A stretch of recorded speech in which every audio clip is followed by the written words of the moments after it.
Hello everyone and welcome to Boundless Dentistry. In this video we'll talk about something that is very basic and should be known by every person that is related to medical field and especially dentistry, that is muscles of mastication. Now muscles of mastication are very important because they perform the basic function which is mastication, that is breakdown of food so that food is chewable and can be easily degluted, that is swallowed by a person. So we'll talk about muscles of mastication, and in this video there is everything that is to be known about muscles of mastication. So let's get started.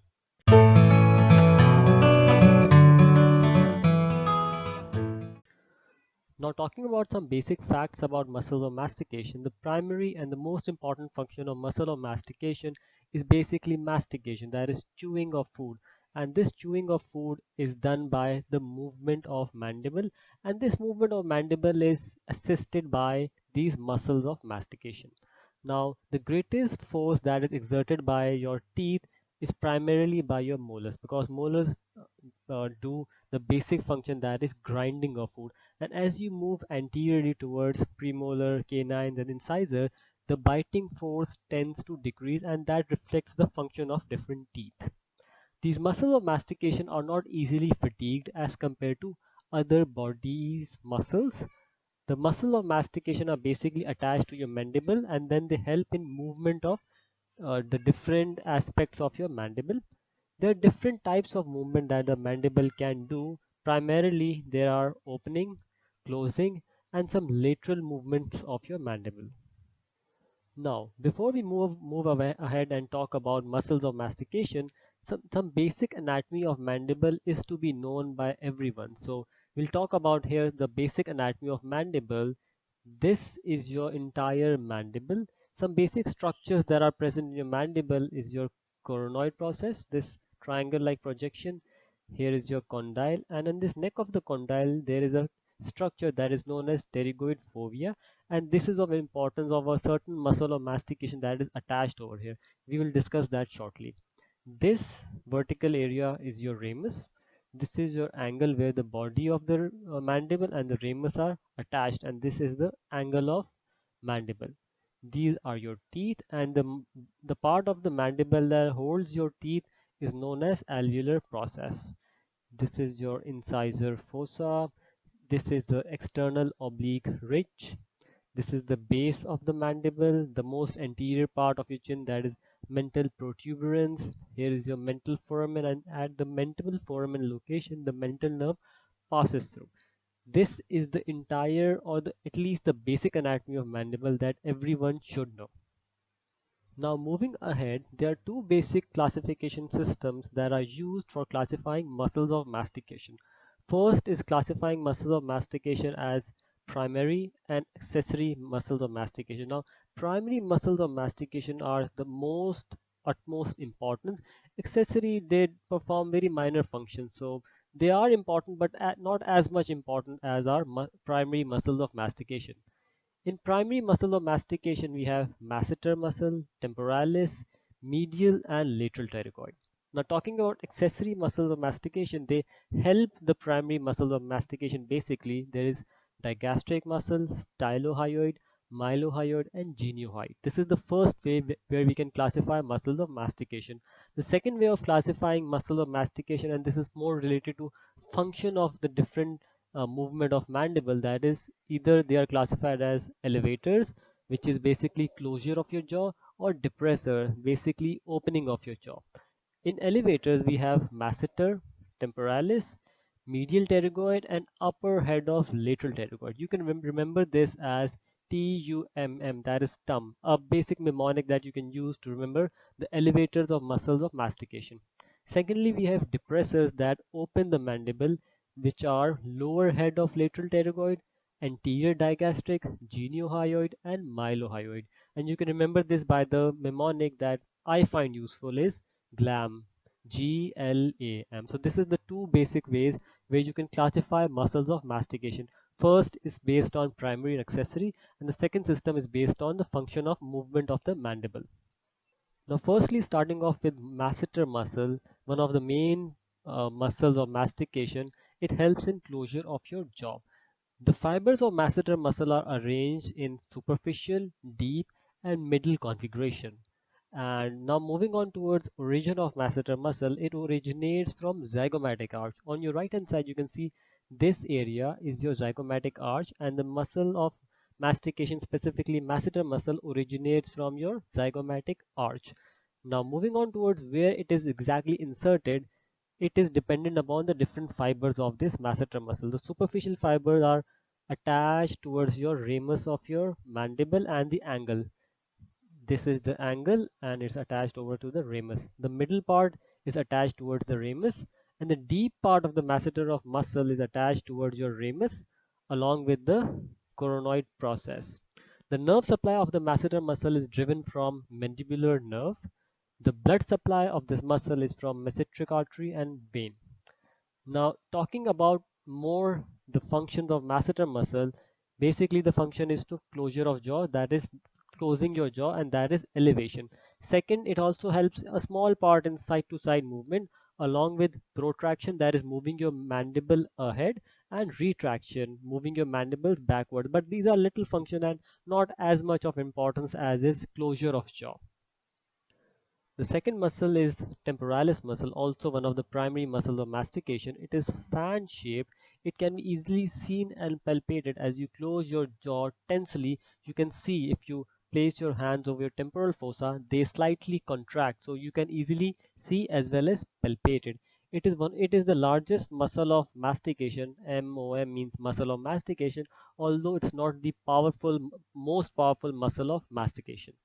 The origin of temporalis muscle is from floor of temporal fossa, and you can in this picture you can see this entire area, which is the temporal fossa. The temporalis muscle originates from it. Some fibers of this temporalis muscle also originates from the inferior temporal line. We have here superior temporal line, and just below are the inferior temporal line. The temporalis muscle originates from here as well, and basically there is temporal fascia. Some fibers of temporalis muscle also originates from here. Now, talking about where this temporalis muscle is actually inserted is your coronoid process. You can see here, this is your coronoid process. It's inserted over here, and some fibers are also inserted over here, ramus. Now, nerve supply of this temporalis muscle is from mandibular nerve. Basically, the primary muscle of mastication's nerve supply comes from the motor branch of your mandibular nerve. The blood supply of this temporalis muscle comes from superficial temporal artery, which is a branch of maxillary artery. Now, talking about functions of this temporalis muscle, the anterior fibers mainly help in elevation, that is closure of your jaw. The posterior fibers are responsible for retraction, that is moving your mandible backwards. And some side to side movement can also take place when we are talking about temporalis muscle. Now, one important thing clinically significant is when talking about temporalis muscle if there is sudden contraction, like very sudden contraction, and it's of powerful type, there can be fracture of coronoid as well, because it's attached over here on your coronoid, and coronoid is not as much of strength as you might think of it. So there can be some fracture of your coronoid process if your temporalis muscle contracts very suddenly and powerfully. Now moving on towards lateral pterygoid muscle, the lateral pterygoid muscle consists of two heads. We have the superior head and we have the inferior head. Now they both originate from different locations, and we'll talk about here. The superior head of lateral pterygoid muscle originates from infratemporal surface and infratemporal crest of greater wing of sphenoid. This is some anatomical term, and you have to remember it as it is, because this is the specific location from where the superior head of lateral pterygoid originates from. This is the part where the superior head originates from. This is the entire infratemporal space, and sphenoid muscles greater wing is also present over here. Superior head originates from here. Talking about inferior head originates from lateral surface of lateral pterygoid plate. This is the area where it originates from. Now moving on towards insertion of lateral pterygoid muscle, it's inserted in pterygoid fovea, like we discussed before, where it's present in the neck of the condyle. There it's inserted, and some fibers of this lateral pterygoid muscle is also present in the articular disc of temporomandibular joint. It plays some function over in assisting the temporomandibular joint. The nerve supply, as is of all muscles of mastication, originates from the motor branch of mandibular nerve. The blood supply comes from your maxillary artery. Now talking about the main functions of lateral pterygoid muscle, it helps in opening of your jaw. It, like when you open your mouth, the chin moves downward, so that movement is assisted by lateral pterygoid muscle. That is its primary function. It also helps in side to side movement, and this side to side movement is greater than temporalis and masseter muscle, and it also helps in protrusion, that is moving your mandible forward. The lateral pterygoid muscle is also associated with Myofascial pain disorder syndrome. It's a type of syndrome where there is some facial pain. So it's associated with lateral pterygoid muscle. Moving on, then we have medial pterygoid muscle. The medial pterygoid muscle, like the lateral pterygoid muscle, also has two heads, the superficial and the deep head. Now, the superficial head originates from the maxillary tuberosity, the area where you can even feel it by your tongue or your finger, the area that is present behind your maxillary third molar. You can see over here, this area, the maxillary tuberosity. The deep head of the medial pterygoid muscle originates from the medial surface of lateral pterygoid plate. The lateral pterygoid plate has two surfaces, medial surface and the lateral surface. From the medial surface, this medial pterygoid muscle originates. Now moving on towards the insertion of this muscle, it's inserted in the medial surface of the angle of mandible. Like this is the outer surface, and inside it is the surface that is present medially. So over here you can see in this cut section of the mandible, the medial pterygoid muscle is inserted over here. The nerve supply is mandibular nerve, and the blood supply is maxillary artery. Now talking about functions of medial pterygoid muscle, it helps in jaw closure when you close your jaw. Also, it helps in protrusion, moving your jaw forward, and some grinding motion as well. And it's also involved like lateral pterygoid muscle in myofascial pain disorder syndrome. Now, lastly, talking about how these muscle of mastication, primary and accessory, work together. Some favor some movement and some are against some movement. So we'll talk about how these muscles assist in mandibular movement. Firstly, talking about elevation, that is jaw closure. Elevation is mainly helped by masseter muscle, medial pterygoid muscle, and temporalis. These muscles help in elevation. Now, this elevation is antagonized by, or you can say it resists elevation. These muscles are superior lateral pterygoid muscle. Moving on towards depressor, that is opening your jaw. The opening of jaw is helped by inferior lateral pterygoid muscle and digastric muscle. Now, this opening of jaw is resisted by your all the muscle which helps in elevation that we have discussed previously. The third is movement is protrusion movement, that is moving your jaw forward. This is helped by inferior lateral pterygoid muscle, masseter muscle, and medial pterygoid muscle. And this protrusion movement is resisted by posterior temporalis muscle and digastric muscle. Fourth, that is retrusion movement, that is moving your mandible backward, is helped by temporalis and digastric muscle, and this retrusion is resisted by inferior lateral pterygoid muscle.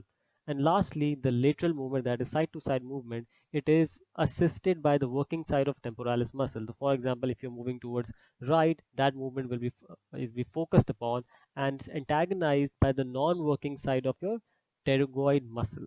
So this was all about muscle of mastication. We started off with talking about some basic introductory facts that you have to know about muscles of mastication. We talked about some basic anatomy of mandible because it's important, because that anatomy gives us an idea of where the muscle of mastication is inserted and from where it originates. Then we talked about how we classify muscle of mastication, and then one by one we talked about each and every muscle of mastication, mostly primary muscles of mastication that help in movement of your mandible and achieve the masticatory function. And then we finally talked about interlinking between these muscles of mastication, how they achieve mandibular movements. So I hope this video was useful for you, and if you like this video, please like, share, subscribe, and press the bell icon. Thank you for watching this video. See you next time.